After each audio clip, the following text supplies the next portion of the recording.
welcome. We're live. Welcome to Real Guitar Success Live. I'm Tomas Michaud. You probably knew that already, but if you're new here, welcome. And if you're old here, welcome. Today, I'm going to do my best to answer all your guitar-related questions. And I have some pre-submitted questions, and please, I welcome as many questions as you can put into the chat. I'll start with the pre-submitted questions. And by the way, you can always send me pre-submitted questions. It gives me a chance to not only answer them first, but sometimes I'll do a little research and decide what information I can impart to you that I couldn't think of on the fly. So I want to mention, again, for anybody who's new, that the way this goes is I first start out with the questions pre-submitted, and then I'll look over the chat and answer questions. If you could please start the question with the word question, because there's a bunch of comments and I can't quickly sort out the two. I'll look for question, and that's what I'll go to answer.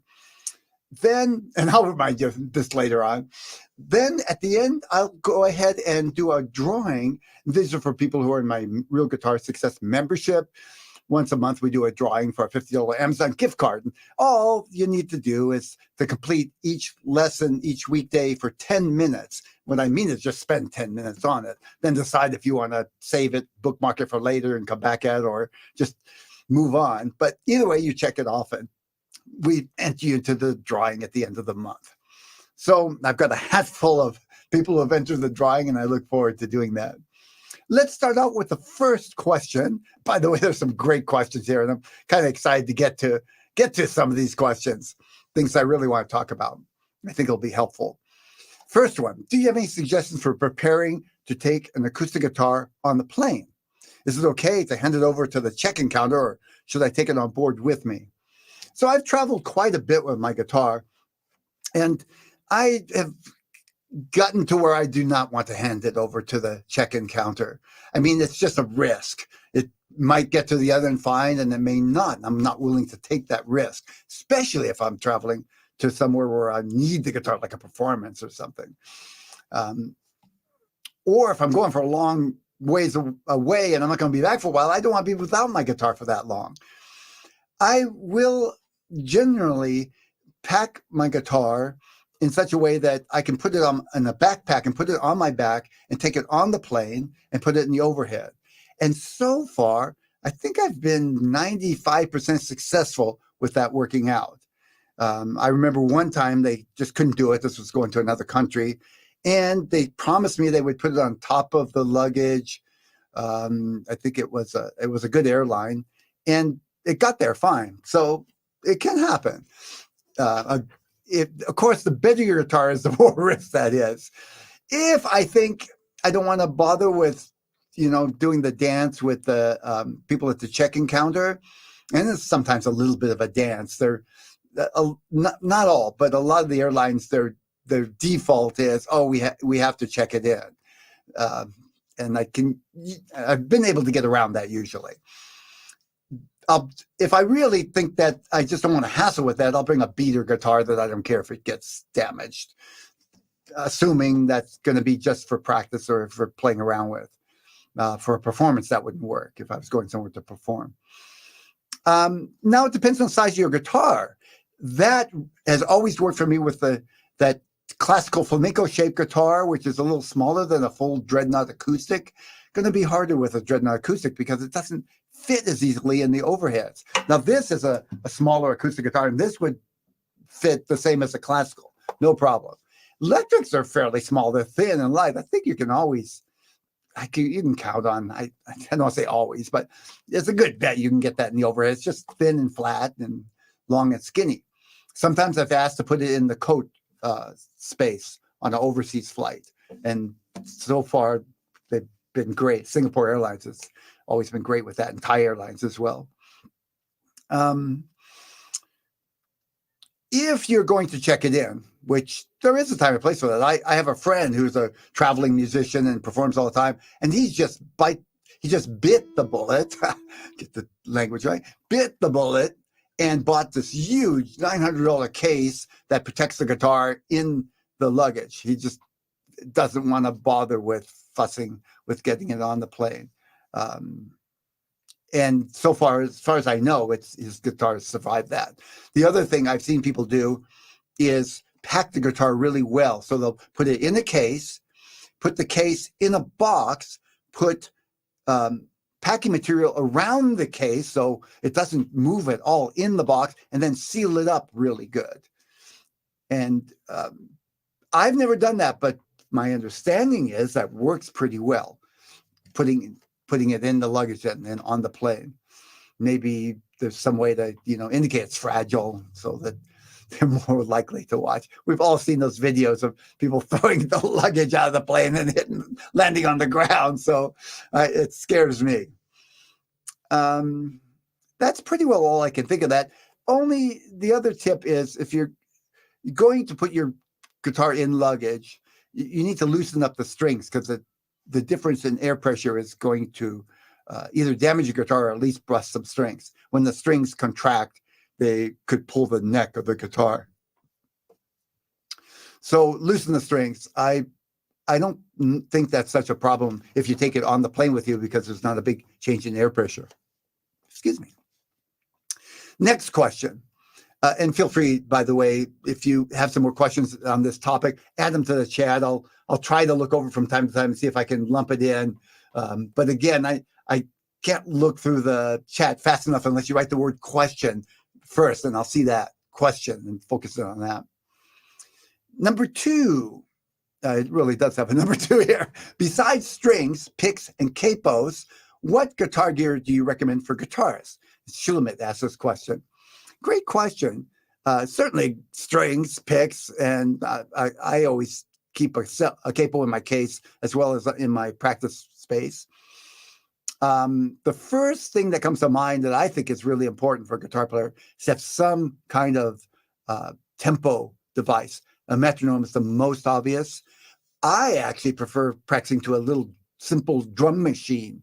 And nowadays, that drum machine is on my iPad or iPhone. It's actually on all of those. So I have it with me everywhere I go. It's on my phone. I love it. It's just more flexible. It's easy for me to see. I adjust the volume easily. And I already have the phone with me, so I don't have to worry about an extra piece of equipment. When I'm here at home, I'll use my little iPad. It's just a little bigger, and it's handy. But if I'm traveling or anywhere but home, the phone is my go-to. My favorite software right now, I'll show you. Let's see. We got technology here. I'll pick this one. This is my favorite. It's actually a drum machine, but it's designed for practicing. So it's kind of a drum machine metronome combination. It's fun. I'll practice longer when I can change and make different beats and play along with the different rhythms.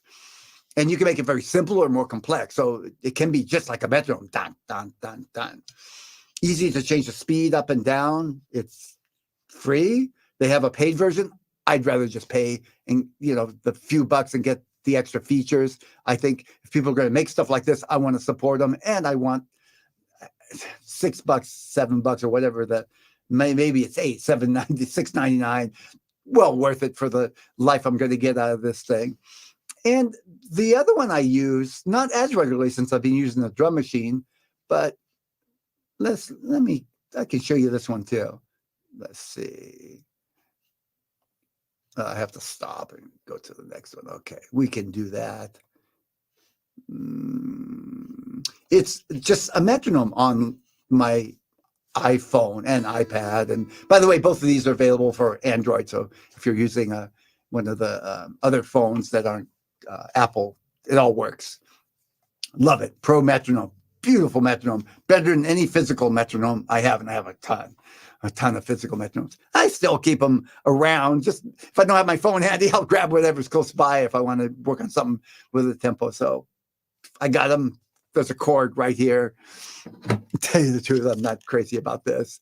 I just think it's a big kind of lumpy thing with not very intuitive controls. Expensive too. A lot more expensive than the software. But every now and then I just turn it on. It's handy. It's right there. And I got another one here somewhere. I got a bunch all over the place. Get some kind of beat going. It's a lot more fun to practice any kind of scale or anything when you can play to a beat. And doesn't mean you always play with a beat, but as part of your practice session. And it's a nice way to kind of gauge your progress too. It's a lot more fun for me to practice an exercise that I can kind of see if I'm improving or not. Let's just do the same thing over and over every day, and I can't really tell if I'm going faster or better. Next question. Oh, let me get out of presentation mode. Stop presenting.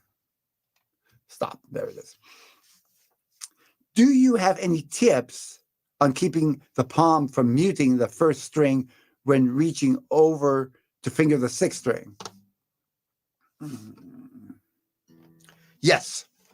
I have flamenco guitar, and it's widely fret, and I have the tendency to mute the first string with my palm on reaching the sixth string. So that's fretty. And by the way, Arthur has pretty much the same question. When I play the sixth strings, my fingers flatten out, and it's hard to get any arc in them, and the sound is muted.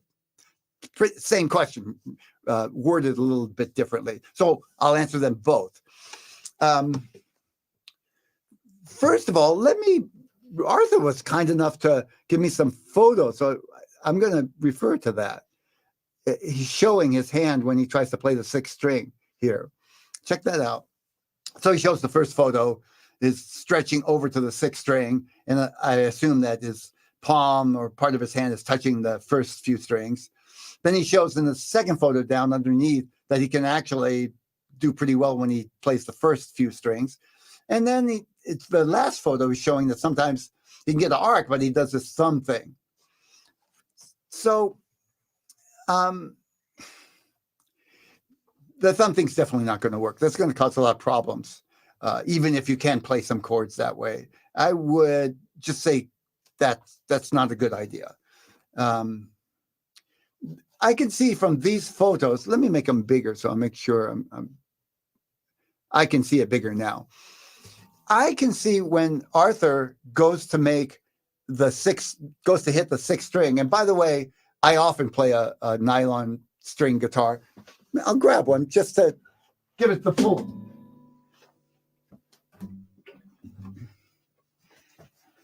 So here's an actual flamenco guitar.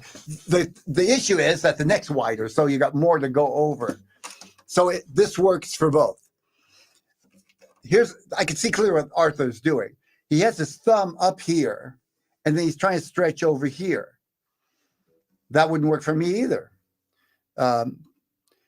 What needs to happen is the thumb needs to come back so that the whole hand can move over here. And you see how much arc I got there?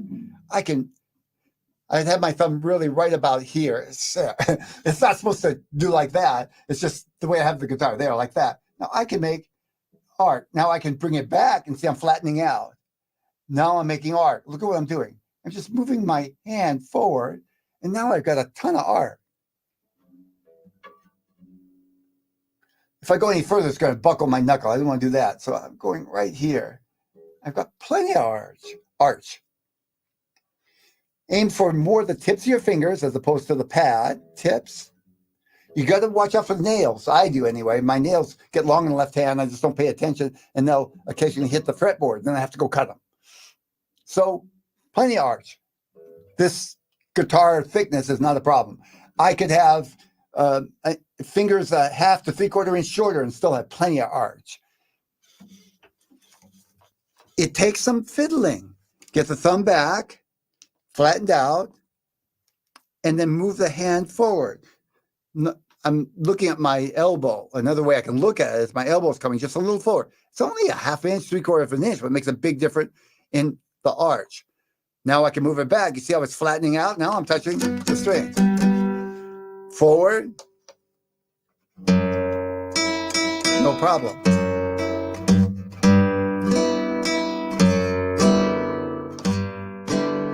The thumb is back here. Now when I turn the guitar, it's a little hard to keep the same position. Not up here. It's back here. It's not down here, and it's definitely not like this. That's probably the main thing. You need to move around a little bit and see where it is. You can do this. It's going to take a little patience and fiddling. Don't try and get it all in one setting. Keep working out little by little. it's too frustrating to try and get it perfect because you just find the next day it's back to where it was. That's the way habits are. You're creating a habit of getting the hand in the right position. And at some point, you'll get to where the hand just goes there without thinking about it. But that'll take time, persistence, little by little. One of the biggest things you can do when learning guitar is just do a little every day. And pay attention to what you're doing. Don't just rip through a couple of songs in 10, 15 minutes. That's not practicing. That's fun, that's fine. But it's not spend 5 to 10 minutes a day on just playing a G chord and getting your finger in the right place. So I wouldn't spend the whole 10 minutes. I'd spend 2, 3 minutes on that, but do it every day over a period of time. Oh, touching the strings, move up a little bit. Okay, now try moving to another chord, so you have to come back and do it again. Move it, okay. 2 or 3 minutes, a little bit every day. Persistence, it really does pay off. I often think of, this is how I think, the shore. You got all these beautiful sculpted rocks on the beach. Man, water does not sculpt rocks, right? It does with enough time and persistence. But on any one day, I'm not expecting the waves to come in and make a change in the rocks on the beach. It's happened over years and years and years of persistent, keep coming back at it. Same thing with playing guitar, and hopefully not years and years and years to get a G chord, but concept is similar. It's just keep coming back and manipulating this connection between your mind and your hand little by little to keep encouraging the habit in the right way. And it's not going to get perfect. Trying it 5, 6 times. This is what I used to do when I first started. Trying something 5, 10 times. Oh, I can't do it. It's beyond me. No. Trying it 5, 6, 10 times one day, then next day, the next day, next day, making little adjustments. That's how it works. Okay. Obviously, I talked a little more about hand position. Hopefully, it's helpful for more people out there. Ken asked, how good or progressed should I be on a lesson before continuing to the next lesson? And somebody else asked the question, I'm using your 80% rule. I feel like maybe I don't have a really thorough grasp of many of the earlier lessons. Is this common? So I'll explain that. Ken, a good general rule of thumb I use is the 80% rule. And what that means is you work on something till your judgment is you've got it about 80%. Don't go for perfect. That's death. You'll never progress. But if you just dabble in something and then move on to the next thing, you are going to get to a place where you're stuck. You just can't go forward because you have no foundation. You have nothing to work with. So 80% is just a rough number that I use to get people to perceive you're not going for perfect, but you're got to see some progress. And 80% is more than I can kind of do it a little bit. It's like, yeah, a lot of times it seems to get there, but not every time. It's not perfect yet. And it's not actually 100% perfect sound either. That's okay. It's 80, 70, 80, 90% there. 80%, it's not an exact number. It's an idea. It's a concept rather than a specific data point. Now, Arthur says, gee, I tried to do the 80% rule, but I feel like there's a whole bunch of stuff I never got and it keeps coming back to bite me. Yes, that is common. As a matter of fact, no matter how much you practice, and I'm talking about me right now, there is stuff I go back to play and I either forgot or I think I should have got better, or I'm dealing with tremolo right now. I never spent as much time. Well, I didn't spend as much time as I should have to get it really well. Maybe I played it better when I was younger and I let it go. And now I have to go back and work on it again. It's a technique for classical guitar or flamenco guitar. In any case, I'm having to go back and work it and build up. And you will always feel like no matter what, 80%, 100%, you will always feel like there's stuff you didn't quite do right, or you did right and now you're playing it and it doesn't work and you got to go back and rehash it. The 80% rule is a rule of thumb, but it's also combined with the strategy of revising or revisiting. That's the word, revisiting older stuff. It's known in the scholastic world as review. You're going to be constantly reviewing.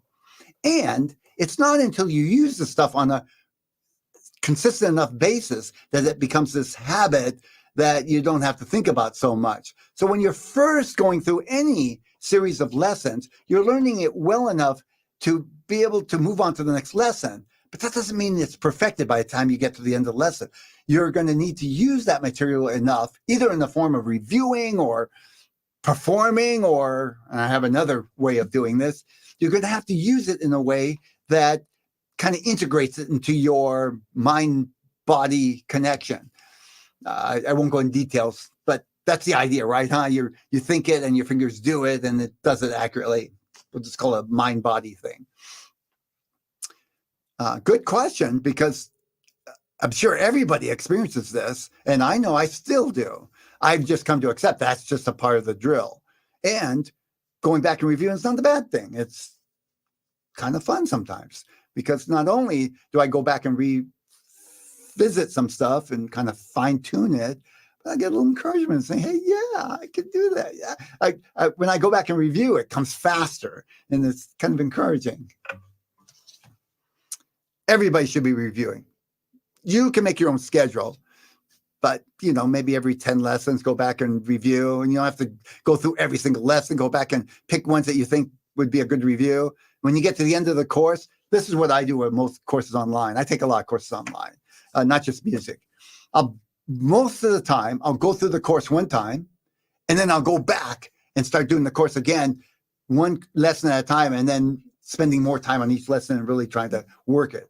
So this is an image that somebody gave me a long time ago. In India, it was tradition to take their clothes and dye it in a vegetable dye, and then lay it out on the sand for the sun to bleach it. And it would look very orange. They were using some kind of vegetable dye that created orange. And when the sun bleached it, it would turn very pale orange, barely anything there. Then they take it, put it back in the dye, and bleach it again. Each time, a little more of the dye would stick. And by the time they were done, they had a very orange clothing that was fade proof. It would never fade. It would stay that bright, brilliant orange. But it took dyeing, bleaching. And I think of kind of my practices that way. I have to keep coming back at things, gets a little better. I forget it. I'll build it back up and now try to actually push it to the next level, then move on to the next thing, and then come back again later. And little by little, I'm integrating it more. And you're going to find the same thing. There's no got it. It's this constant cycling, and there's little parts where you work on this again and come back and work on this, work on this, maybe do this little series again. Try to look at it as a fun thing. It doesn't have to be work or bad. I just started the August guitar sessions, and I'm having a tough time fingering and changing the complex chords, as well as integrating the strums.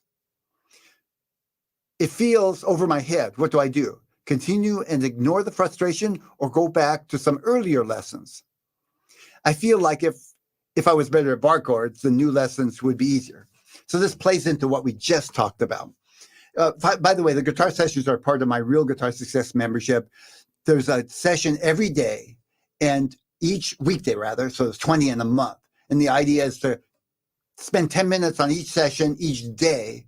And then each time you do, after the 10 minutes, check it off, but also check off if you want to come back to it later. We call it bookmarking or favorites. I call it favorites because that's the title of the link. So if you want to go back to your lessons that you've saved, you go to your favorites and you got a list of the lessons and you decide what to work on. So in essence, you're getting a programmed lesson every day, but I meant that to only be for 10 minutes the first time around. Remember the cycling you have to keep coming back at. Then you get to customize what you want to work on based on your skills, your level, your interest, what just moves you at the time. And you'll have a whole series of things to work on because you've saved them in your favorites. And you selected them yourself. So it's not me telling you have to do this, this, and this. The reason I say this plays in is because Let me tell you a little story first, and then I'm going to tie it in to this. I decided as a young adult to learn Spanish. It was important to me. I was going to learn to speak Spanish. At that time, I had a lot of Hispanic friends. I play a flamenco style guitar, so it attracts people who speak Spanish. I took the most obvious path for me was to go to the local junior college. Spent a year there studying Spanish, got all A's, great grades. Could not speak Spanish. I could say phrases, but somebody started talking to me, dead in the water. I decided to up my game, and I enrolled in a immersion program, which involved going to Spain for 10 days. And we went as a group, but each person in the group was placed with a family, and they were instructed to only speak Spanish. Do not speak English to this guy. So I was with a couple who spoke Spanish, Andre and Fina, I never forgot them, and Udo, their dog. Was it hard? Heck yeah. Was it frustrating? Yeah. One of the most frustrating moments is I had some stomach upset issues, and I went to the local store and tried to explain that I needed something for my stomach, and I just didn't have the words. I remember the store guy was very patient, and we actually, with some effort, did get something that helped the situation, but I never forgot that. Another was an embarrassing moment about having to do with some eating. At the time, I was a vegetarian, and the family served me some meat, and I didn't. They were so proud. This was expensive for them, and I didn't have the words to explain. This wasn't. I didn't like it, or I didn't appreciate it. It just wasn't a part of my philosophy at the time. I've lightened up on that, but at the time, that was important to me. Long time ago. But in 10 days, I came back and I could speak Spanish. No, not perfect. And I've improved since then, basically by practicing and traveling in Spanish-speaking countries. But it was a big change. It was a big, big change.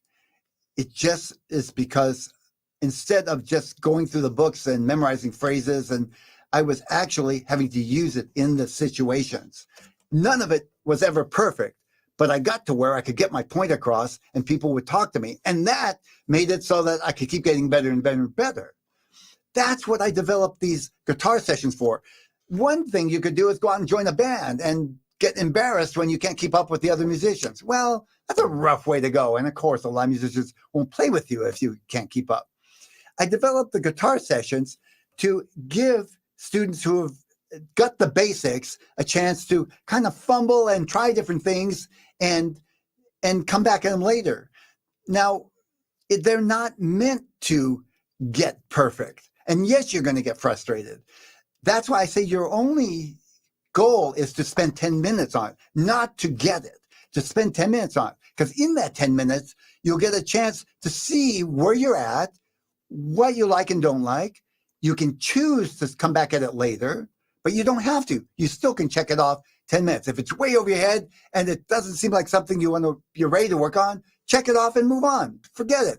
The thing is, most of those lessons, if not all, are going to come back at some point in the future anyway, in the course of a year, or sometimes within 3 or 4 months, and sometimes within the course of a year cycle. But you're going to get another chance at them. There's no point in beating your head and thinking you got to get this now. But if you want to come back and work on some more, put it in your favorites, save it. Now, see, the idea is you spend 10 minutes on this immersion. That's what we call that, right? Just fumbling and doing the best you can. Then spend more practice time on what you want. Could be the bar chord course. For Arthur, that could be the bar chord course. Go through the bar chord course, but just spend 10 minutes a day. The tongue doesn't go with the brain sometimes. 10 minutes a day on this immersion program, the guitar sessions. And then go do the guitar course that's nice and progressive. You see, I've got both. You need both. There's these two things. The immersion, fumble, try different things, get better at it, but you won't see it for 6 months. You'll say, yeah, I used to have a problem with that. And then you got the step-by-step thing where one lesson builds on the other. You can kind of say, I need 80% here. You don't do 80% on the guitar session. You don't do 80% on going to Spain and speaking Spanish. There's no 80%. You just do the best you can in the situation and move on. But in the structured program, you do step by step. You come back and review 5 or 6 lessons from time to time and then move on. And little by little, you're building in 2 different ways. Your brain is getting together. They're putting together the concepts in different ways. You're coming back at it. It works. The key is not to expect yourself to get the lessons in the guitar sessions. If I went to Spain and expected in that first day to be able to communicate up to 80% with that family, I would just go hide in my room and wait for 9 days more. This doesn't happen. That's the deal. That's what I expected. And not that I expected every frustrating moment, but I knew what I was in for. That's what you're in for when you do the guitar sessions. If it's too frustrating right now, just wait until you're farther along the Barco course. Yes, you can always do that. Or you can just dabble once in a while and go over to a guitar session and see where we're at. By the way, I usually do a week. It's like a series. So often a song, and we'll take parts of a song and work on it from Monday to Friday and put it all together on Friday, Monday, Tuesday, Wednesday, Thursday, and then put it all together. And I use it to teach different concepts, techniques, theory, different strumming patterns, different chord forms, things like that. None of them are terribly advanced, but a lot of them do have bar chords, not all. And there are some very easy songs, 3-chord songs. And usually then I'll emphasize strumming or teach some music theory along with it to show, how we can use this simple 3-chord song to actually improve your musicality, even if you're more advanced. And that's what I mean by you can just you can pick and choose what you want to work on. I just finished programming for September. I actually haven't finished filming, but I've finished creating the series. I have to script it out first. And one of them is a very simple 3-chord song that's a lot of fun. And it has a middle part that's more complicated. If you're beginner, you don't have to do that middle part. You just work on the 3-chord part.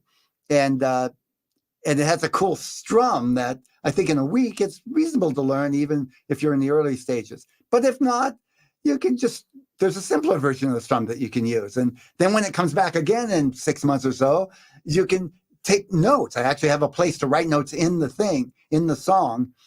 And then you can come back and see what you're working on and compare where you are 6 months from now. I hope that not only helps you, Arthur, but helps everyone. Just spend 10 minutes. Check it off and decide if you want to come back to it, if you want to put it in your bookmarks or not. Don't worry about whether or not you got it. Just get what you can in those 10 minutes or save it and get whatever you want to get out of it in the future practice sessions. But don't worry, it'll come back and you can keep working in the step-by-step lessons at the same time as part of your practice. If you're only spending 10 minutes a day, what I would do is do during the week your 10-minute sessions, and on weekends go back and practice anything else that you want. It's the bookmark. I would encourage you to also do one little warm-up a day before you start the 10-minute sessions.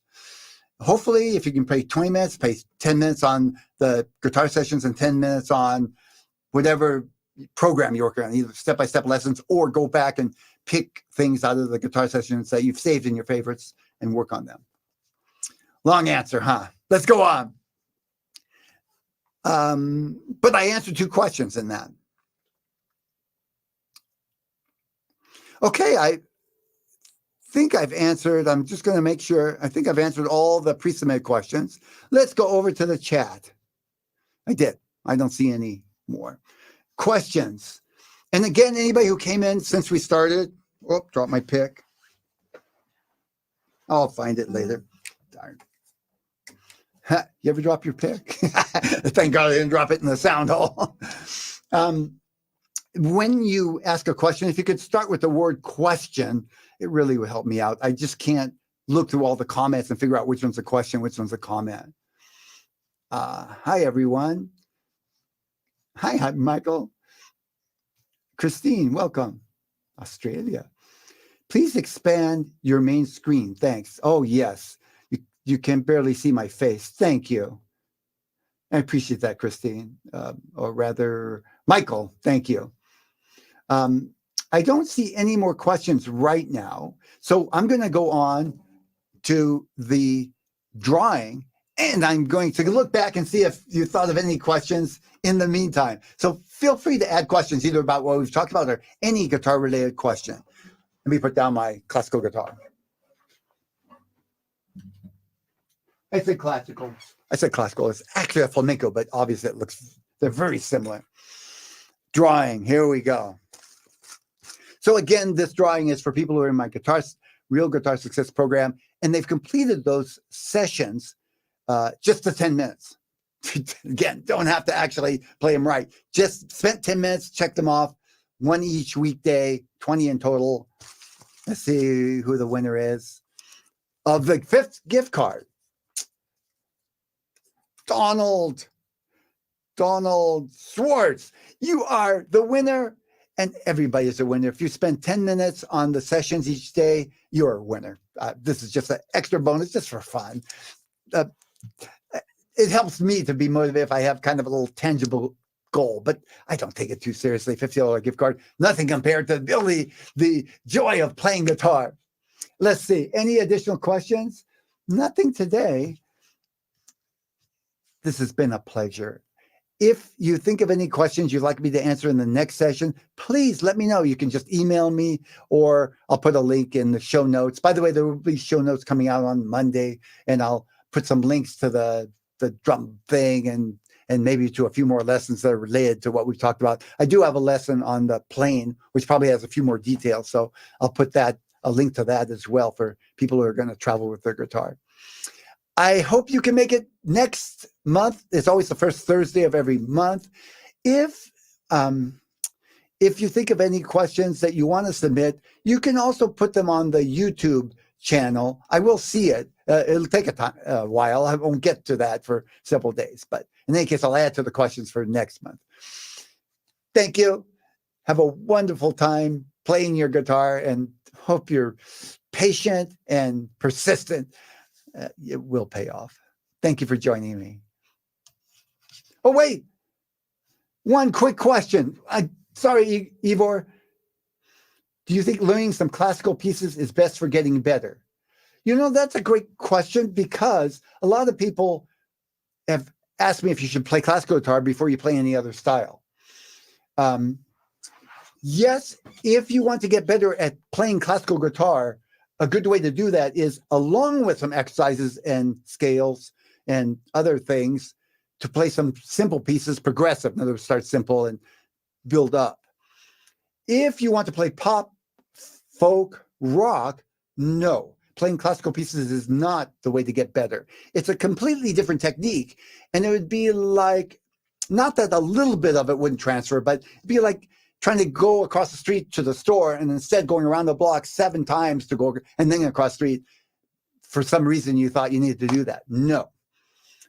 If you want to play folk, rock, country, jazz, no.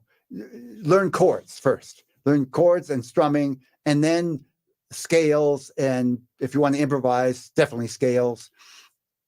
And play simple songs, more complex songs. That's roughly the idea. Learn some simple strums, apply them, add to that little by little. Learn to be able to keep in time, playing with songs, playing with other people eventually.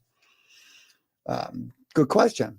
If you want to play classical guitar, definitely. If you want to do finger picking, kind of in between.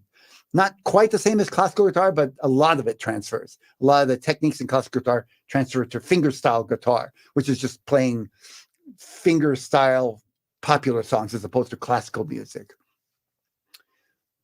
Question, I'm slow and basic. I rarely get what feels like 50, let alone